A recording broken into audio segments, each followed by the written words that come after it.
ሰላም ጤና ይስጥልኝ። እውነተኛዎቹ የኦልድ ትራፎርድ ኩራቶችና የቀያይ ሰይጣኖቹ ቤተሰቦች ቲያትር ኦፍ ድሪምስ በአዲስ ተስፋና በታላቅ የዝውውር ወሬዎች እየተናወጠች ትገኛለች። አሰልጣኝ ማይክል ካሪክ ቡድኑን ወደ ቀድሞ ግርማ ሞገሱ ለመመለስና በፕሪሚየር ሊጉ ላይ የበላይነቱን ለመያዝ የያዛቸው እቅዶች አንድ በአንድ ይፋ እየሆኑ ነው። ዛሬ በዝውውር መስኮቱ በጉዳት ዜናዎችና በክለቡ አስተዳደር ዙሪያ የተሰሙትን እጅግ አስገራሚ መረጃዎች ይዘንላችሁ ቀርበናል። እስከ መጨረሻው አብራችሁን ሁኑ።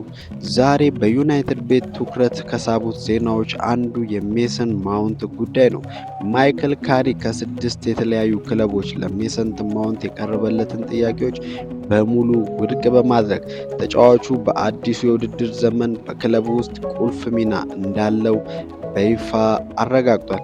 ይህ ውሳኔ ካሪክ በማውንት ላይ ያለውን ትልቅ እምነት የሚያሳይ ሲሆን ተጫዋቹ ካለበት የጉዳት ጫና ወጥቶ ለዩናይትድ አማካይ ክፍል አዲስ ጉልበት እንደሚሆንም ይጠበቃል።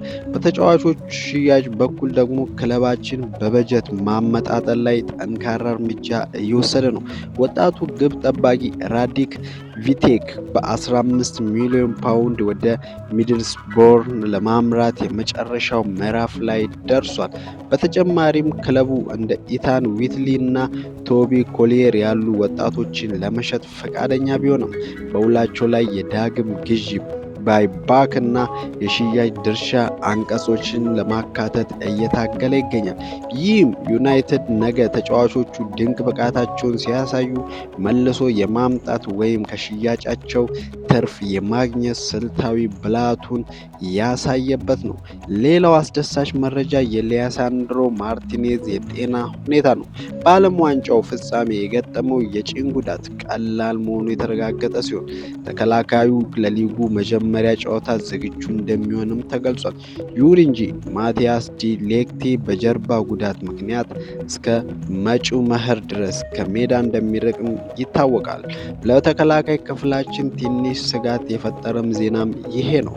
ቢሆንም ካሪክ ቤንጃሚን ሼሽኮ ለሽያጭ እንደማያቀርብና የዩናይትድ የፊት መስመር መሪ ሆኖ እንደሚቀጥል ለባየር ሙኒክ እና ለባርሴሎና ግልጽ መልእክትም አስተላልፏል።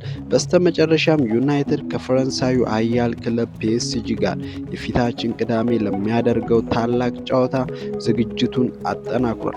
በዚህ ጨዋታ ላይ አዲሱ ፈራሚያችን ዩሪ ቴልማንስ ለመጀመሪያ ጊዜ እንደሚሰለፍም ይጠበቃል።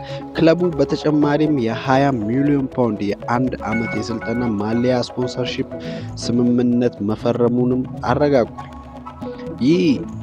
ይህም ለቀጣይ ዝውውሮች የሚሆን ተጨማሪ የገንዘብ አቅምም ይፈጥራል። እንግዲህ የቀያይ ሰይጣኖቹ ቤተሰቦች የዛሬው መረጃችን እነዚህን ይመስሉ ነበር። እናንተስ ምን ታስባላችሁ? ሜሰን ማውንት በካሪክ ስር ድንቅ ብቃቱ ይመለሳል? ሼሽኮ በዩናይትድ ቤት መቆየቱስ ቡድኑን ምን ያህል ያጠነክሯል? ያላችሁን ሀሳብ በኮሜንት መስጫው ላይ አጋሩ። ቪዲዮውን ላይክ እና ሼር ማድረግ እንዳትረሱ። ለቻናላችን አዲስ ከሆናችሁ ሰብስክራይብ በማድረግ ቤተሰብ ይሁኑ። ሁሌም ክብር ለታላቁ ክለባችን ማንቸስተር ዩናይትድ ይሁን። ቻው ቻው።